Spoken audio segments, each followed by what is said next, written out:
How's it going, fam? We're back for episode 9. Man, it's been a journey. If you've been watching every single one, or at least watched the majority of these videos, I want to give you a shout out. And if you haven't seen any of our other videos, go check them out on our YouTube channel, because it's been quite a journey. We've been learning so much. Episode 9 is about how to be an effective teammate. What does it mean to be effective out there? And what does that say about our mindset and the approach we have to our game plan, and all that kind of stuff. So let's get to it.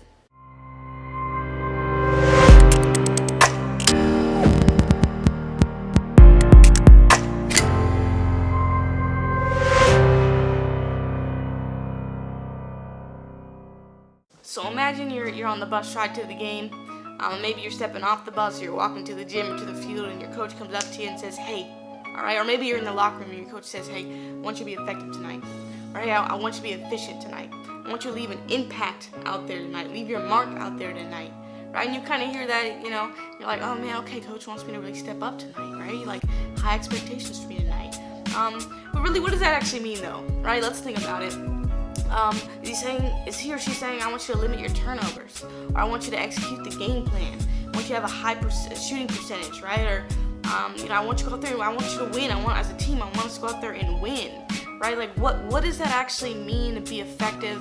And not just generally speaking, but an effective teammate. What does that mean to leave an impact out there, right? So that's what we're talking about today. And if you're a coach, and if you can remember yourself saying that to your team or to an athlete before a game or anything like that, what does that actually mean to you? And do your players understand what you mean when you say that, right? To leave an impact out there, to make a statement. What does that actually mean? Well, I'll tell you from a mental game aspect, from a psychological aspect, being an effective teammate, being efficient, leaving an impact, all that kind of stuff, being a leader out on the floor, out on the field, it definitely means something specific. And I'll tell you this, being effective means being selfless. Being effective means being selfless, right? So it's a we before me mentality, right? Putting the team before myself. That, yeah, the coach wants me to be effective, be efficient, to leave an impact, right? But what does that mean when it comes to the team, right? As we perform as a team, because I can go out there and have my performance goals, things that I set out to do, things I'm focused on doing, right? But how is that gonna contribute to the outcome? And how do I make sure I don't go out there and make it all about me, right? But how do I think about my goals actually being part of a puzzle that us as a team, we're going out there to make an impact together and win that game, right? Secondly, right, it's about being flexible. Okay, so psychological flexibility is something that I like to teach to athletes, and I feel like it really is everything when it comes to competition. Being able to be flexible when you go out there, right? Because again, we have performance goals, we have things we've set out to do before games, right? Our pregame routine, we're thinking about, okay, what am I here to do? What are my goals? What about, what have I thought about? How I've scouted my opponent, all that kind of stuff. We have that plan, but what happens when that plan doesn't go exactly the way we want it to? And to be frank, to be super honest, that's usually how it goes, right? The game doesn't always go exactly how we've envisioned it, exactly how we want it to go. There's things that happen, right? There's things that happen that cause that to kind of not go the way we want. And a lot of times players, they spend all their energy focused on that, right? Focus on the fact that the ref isn't making the calls that they want, right? My shot's not falling the way that it should. My accuracy is just not there. My focus is just not there. And man, I'm so frustrated about that. I'm thinking so hard about that, right? And the game is continuing, right? The game doesn't wait for anybody, right? The competition doesn't wait for anybody. The game is continuing to be played, and you're focused on past mistakes. You're focused on the fact things aren't going your way. You can't get over the ref and how horrible their calls are, right? Things like that, or the trash talk. It's just like so ridiculous, and you're frustrated. And you're focused on it, right? A lot of times athletes do that, and they miss out on the present moment, and they miss out on optimal performance and being play at their very best, right? So being flexible means, okay, man, I'm probably not going to meet the goal I have today when it comes to points or rebounds or steals or passes or catches or things like that. But I'm going to be able to be flexible and think about, okay, what can I do? What is going right? How can I still contribute to my team? Right? Thinking about the other things that are still there, right? Bad calls, okay? Right? I can't control that, right? I can't waste energy focusing on what I can't control. Let's focus my energy on what I can control, okay? My attitude, my reaction, right? My ability to stay focused, right? Those are things I can control, and that's going to allow you to stay flexible and go with the ebb and flow of the game, and not get thrown off by those things. That's super important when it comes to being able to play at your very best. You've got to be flexible up here and be able to go with the flow and stay in the present moment. And to add on that, I found this one video talking about this, and I thought it was super powerful, and I think all athletes should focus on this, is focus on the 95%. And what does that mean? What is the 95%? When you think about this, when you go out there and play, and I don't care what sport you play, basketball, football, baseball, really any sport out there, think about how long a game is, right? Soccer, 90 minutes. Think about how many minutes out of those 90 minutes, or out of the time frame that a game actually exists, how many minutes do you actually touch the ball? How many minutes do you actually have the ball in your hand and you're actually being involved in the game by yourself, right? The ball's in your hand, you're making moves, whatever it might be, soccer, basketball, football, whatever. How many minutes out of those 90 minutes, or however many minutes you play, are you actually being involved? Right? And a lot of times that time frame is pretty short when you think about it.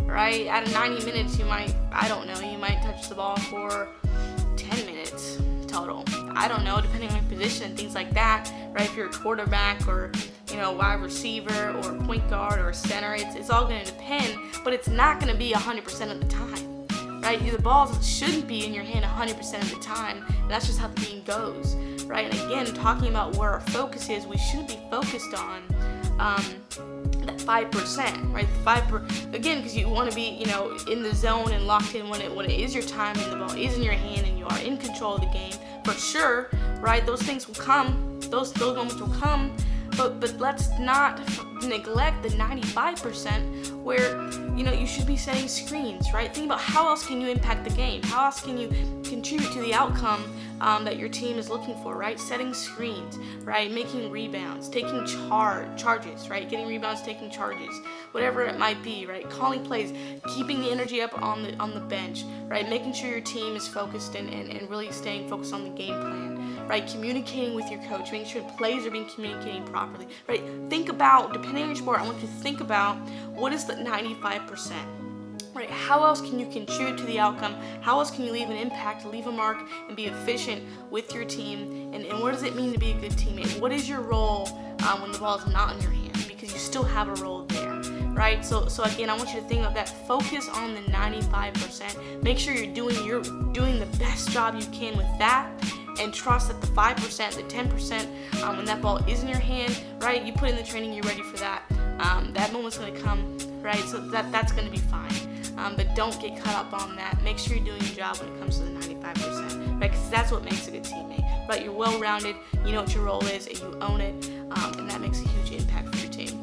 And still going on the same idea, I've got to say, don't force what's not working. I don't know how many times I've seen that happen, as a teammate on my own team, coaching and just being a spectator of sport.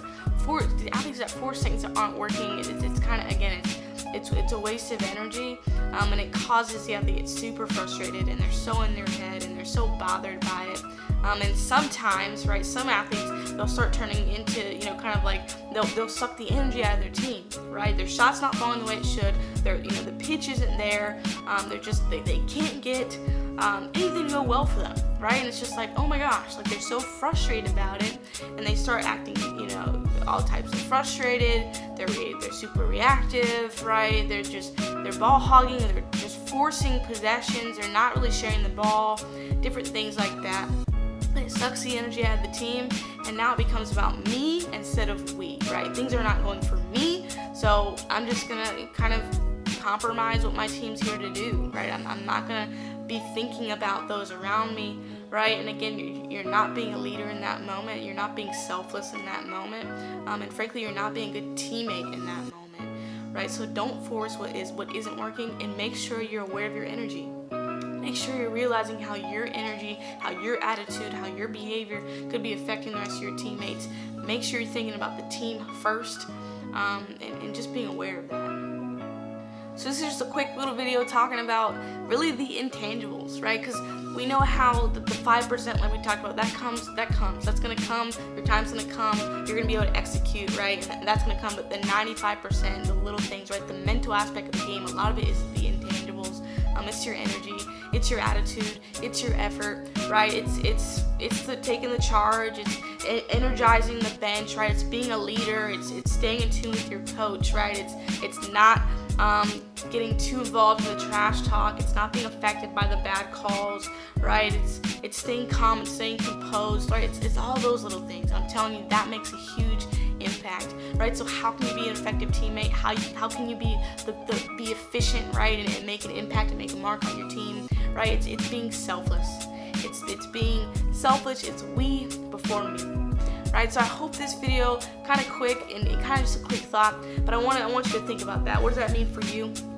Right, because we can have that high percentage, free throw percentage, or shots, this and that, and that's cool and all, right? But that's not the whole pie. Right? That's not the whole story. It's not the whole puzzle. There's a lot more that goes into that, and I guarantee you a lot of it is more mental than anything, right? Stay tuned. We'll have more videos coming. Let me know what you think about this video in the comments. DM us, whatever. We're here to help. If you want one-on-one training, I'm here. Right, I'm here to help you with that. Reach out to us. We'll let you know what that might look like for you. We'd love to get you going with that and share with you what does it mean to be mentally tough, and how can we train these mental skills so you can be ready to play at your best, no matter the circumstance.